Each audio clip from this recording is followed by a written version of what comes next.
Welcome to cocktails India and I am your host Dada bartender. Friends, आज का इस video से हम लोग जानेंगे बर्बन विस्कीज के बारे में। अच्छा, बर्बन का नाम जैसे हम लोग सुनते हैं तो हम लोगों को पता चल जाता है कि ये अमेरिकन विस्की है। अच्छा, अमेरिका में बहुत तरीके का विस्की बनते हैं। क्या सब विस्कीज को हम लोग बर्बन बोल सकते हैं? जी नहीं। अमेरिका में वैरायटी ऑफ विस्कीज बनते हैं। जैसे कि ये देखिए, एग्जाम्पल के तौर पे मेरे पास दो विस्की है, एक है जिम बिम और एक है जैक डैनियल। ये दोनों ही अमेरिकन विस्की है। बट नोटिस कीजिए कि यहां पर लिखा है बर्बन, बट जैक डैनियल में कहीं भी बर्बन नहीं है, बल्कि लिखा है टेनेसी। इसका मतलब ये हुआ दोनों अमेरिकन विस्की हैं, फिर भी हम पर्टिकुलर जैक डैनियल को बर्बन नहीं पुकार पा रहे हैं या बर्बन बोलकर बुला नहीं सकते हैं। ये डिफरेंसेस कैसे हो जाता है? क्या नियम है बर्बन बनाने का? बर्बन क्यों अलग है? बर्बन क्या अमेरिका का सारा विस्की को हम लोग बर्बन बुला सकते हैं? ऐसे बहुत सारा क्वेश्चन का आंसर आपको इस वीडियो में मिल जाएगा। अगर आप एक ट्रूली बर्बन लवर है तो ये वीडियो देखिए, आपको बहुत सारा इंफॉर्मेशन मिलेगा। चलिए आगे बढ़ते हैं। Friends, if you are a drink enthusiast then you must join our 10 days online bartending course. Description में लिंक है। चलिए मिलते हैं कोर्स। वेलकम बैक फ्रेंड्स, पहले ही मैं आपको आंसर दूंगा और आंसर में आपको पहले समझना होगा बर्बन विस्की किसको बोला जाता है। अगर आप देखेंगे अमेरिका में तो वैरायटी ऑफ विस्कीज अमेरिका में बनते हैं, सिर्फ बर्बन नहीं बनते हैं। जैसे कि राई विस्की है, मेजी विस्की है, कॉर्न विस्की है, साथ साथ सिंगल मॉल्ट है, ब्लेंडेड है, सिंगल ग्रेन विस्की है। ऐसे बहुत वैरायटी ऑफ विस्कीज बनते हैं और उनमें से एक विस्की है जिसको हम लोग बोलते हैं बर्बन विस्की।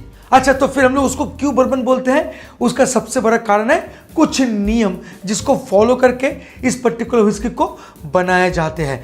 अगर वो नियम आप फॉलो करके बनाते हो तब जाके आप उसको बर्बन विस्की बोल सकते हो। ना, हम में से बहुत बंदे हैं जो अक्सर सोचते हैं कि बर्बन मतलब एक जियोग्राफिकल इंडिकेशन है और एक सर्टेन एरिया में ही बनाना चाहिए उस पर्टिकुलर विस्की को। तो मैं आपको बोल दूं कि ये गलत फहमियां है। जैसे कि एक एग्जांपल दूंगा तो आप समझ जाएंगे।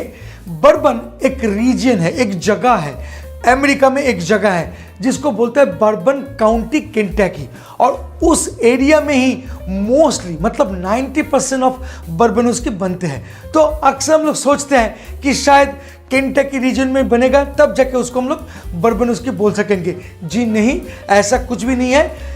अमेरिका का कोई भी कॉर्नर में, कोई भी जगह पे आप बर्बन विस्की को बना के अपना बॉटल के ऊपर बर्बन विस्की लिख सकते हैं। खाली इतना याद रखना है कि आपको वो जो रूल है बर्बन का वो फॉलो करना चाहिए। अब ये क्वेश्चन आता है कि फिर वो रूल क्या है?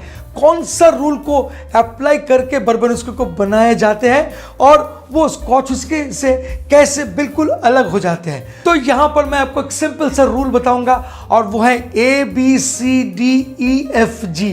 और ये जो ABCDEFG, इसको अगर आप समझ लेंगे तो बड़ी आराम से आप समझ जाएंगे कि क्यों बर्बन विस्की स्कॉच विस्की से बिल्कुल अलग है, क्यों बर्बन विस्की इतना यूनिक है, इतना डिलीशियस है, और क्या क्या क्राइटेरिया को अप्लाई किए जाते हैं बर्बन विस्की को बनाने के टाइम पे। तो चलिए ए से शुरू करते हैं, मतलब अमेरिकन मेड। जी हाँ, ये बर्बन विस्की अमेरिका में ही बनते हैं।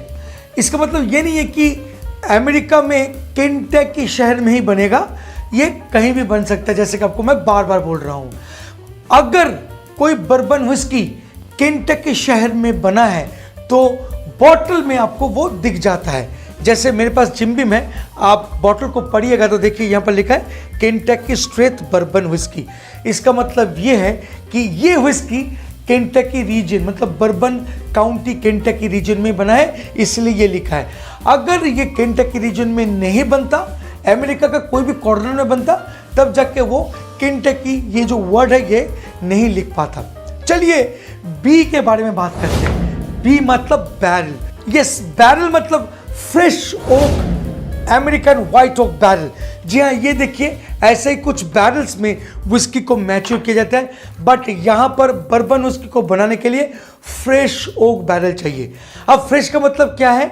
यूजुअली स्कॉटलैंड में जो बैरल को स्कॉटिश डिस्टिलर यूज करते हैं वो अमेरिका ऑलरेडी यूज कर चुका है और एम्प्टी करके भेज दिया है स्कॉटलैंड में, तो उसको बोलता है यूज्ड बैरल।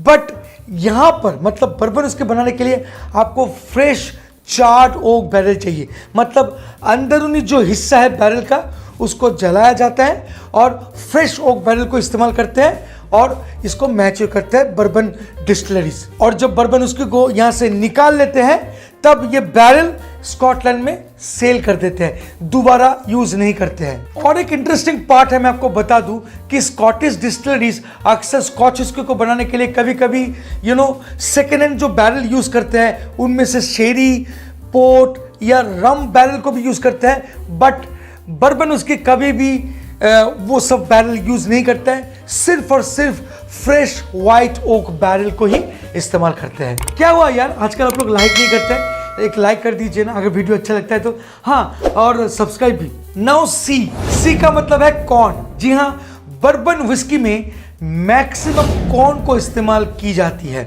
और अकॉर्डिंग टू बर्बन क्राइटेरिया अगर आप बर्बन विस्की बना रहे हो तो आपको 51% से भी ज्यादा कॉर्न को इस्तेमाल करने पड़ेंगे उस पर्टिकुलर विस्की को बनाने के लिए। इसका मतलब ये हुआ कि जब भी आप बर्बन विस्की को पिएंगे आप जानेंगे कि इसके अंदर में 51 और उससे ज्यादा परसेंटेज ऑफ कॉर्न्स है, मतलब मकई है, भुट्टा है।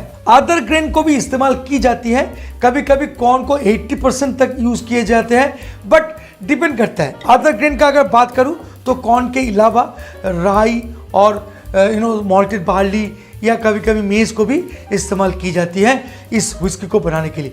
बट जितना भी मिलाओ एक चीज याद रखना होगा कि मैक्सिमम कॉर्न होना चाहिए, एटलीस्ट 51% और उससे ऊपर तो बहुत अच्छा। नाउ डी मतलब distils not more than 160 proof. जी हाँ, जब भी कोई अल्कोहल को हम लोग डिस्टिल करते हैं तो उसका जो ABV है, अल्कोहल बाय वॉल्यूम, जो बॉटल के पीछे लिखा रहता है ना 42.8% अल्कोहल बाय वॉल्यूम, तो जब भी हम लोग डिस्टिल करते हैं तो डिस्टिलर चाहता है कि मैक्सिमम और हाई प्रूफ में डिस्टिल करे सो दैट उसको बहुत सारा अल्कोहल मिले और उसके बाद उसको डाइल्यूट करके मैक्सिमम रेवेन्यू कमा सके।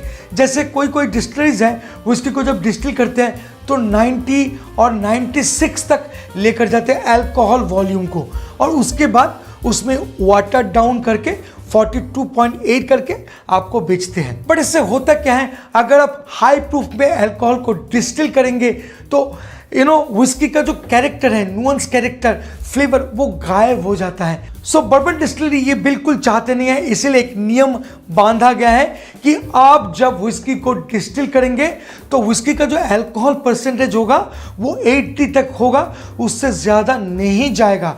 अगर जाता है तब वो बर्बन नहीं कहलाएगा। नाउ ई का मतलब भी समझ लीजिए, इसका मतलब entered in the barrel not more than 62.5% alcohol.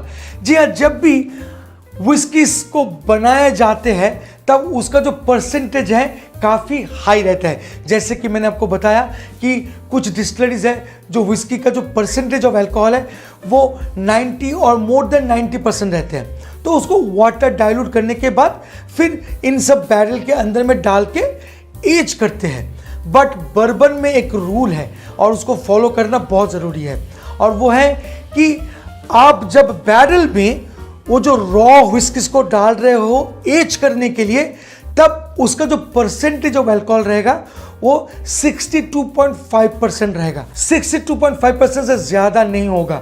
इससे होता क्या है, अगर आप हाई प्रूफ अल्कोहल को अंदर में डालते हैं तो ये जो रिएक्ट करता है वो बहुत नेगेटिव रिएक्ट करता है, जो बर्बन डिस्टिलरीज नहीं चाहते हैं। तो इसलिए एक मापदंड दिया गया है कि आपको अगर विस्की को मैच्योर करना है तो उसका जो परसेंटेज लेवल होगा वो मैक्सिमम 62.5 होगा और उससे ज़्यादा नहीं होगा। और उसके बाद आप मैच्योर करो और उसके बाद आप फिर उसको निकालो और डाइल्यूट करके 40 तक लेकर आओ, क्योंकि 40% अल्कोहल ही तो हम लोग को विस्की में मिलते हैं, 62.5 तो नहीं मिलते हैं ना।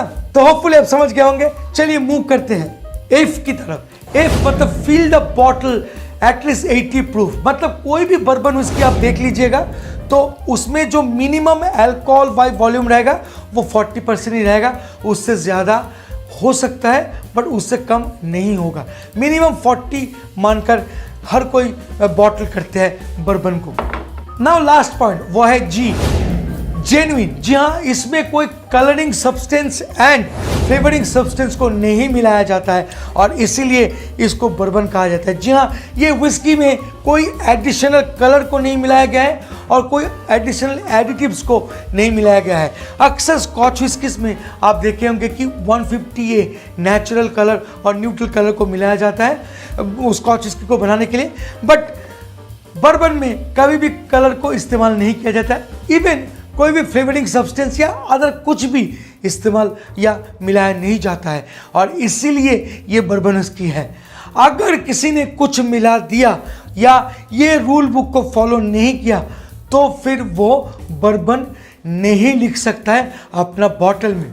और ठीक ऐसा ही कुछ होता है जैक डेनियल के साथ। जैसे कि वीडियो की शुरुआत में मैंने आपको बताया था ना कि ये अमेरिकन हुस्की होकर भी इसको हम लोग बर्बन हुस्की नहीं बोल सकते, क्योंकि जैक डेनियल हुस्की को जब बनाते हैं तो बर्बन का जितने भी नियम है सबको फॉलो करके बनाते हैं, but at the end Jack Daniel इस पर्टिकुलर हुस्की को मैपल चारकोल थ्रू फिल्टर करते हैं और वैसा करने के कारण जैक डेनियल काफ़ी मेलो बन जाते हैं, काफ़ी इंटरेस्टिंग एंड बहुत डिलीशियस बन जाते हैं। बट उसके साथ साथ बर्बन विस्की का जो रूल है उसको फॉलो ना करने के कारण बर्बन बुक में ये नहीं लिख सकता है अपने ऊपर ये बर्बन विस्की है, इसीलिए जैक डेनियल लिखता है टेनेसी विस्की। तो आप आज इस वीडियो से जान गए हैं कि बर्बन विस्की क्या है, कौन कौन सा रूल को अप्लाई करने के बाद बर्बन विस्की बर्बन बनते हैं। होपफुली ये वीडियो आपको अच्छा ही लगा होगा। अगर सच में अच्छा लगता है तो please friend like share and subscribe करना मत भूलिएगा। मिलेंगे बहुत जल्द एक इंटरेस्टिंग टॉपिक के साथ, तब तक के लिए bye bye and take care. Please drink responsibly and don't drink and drive. जय हो।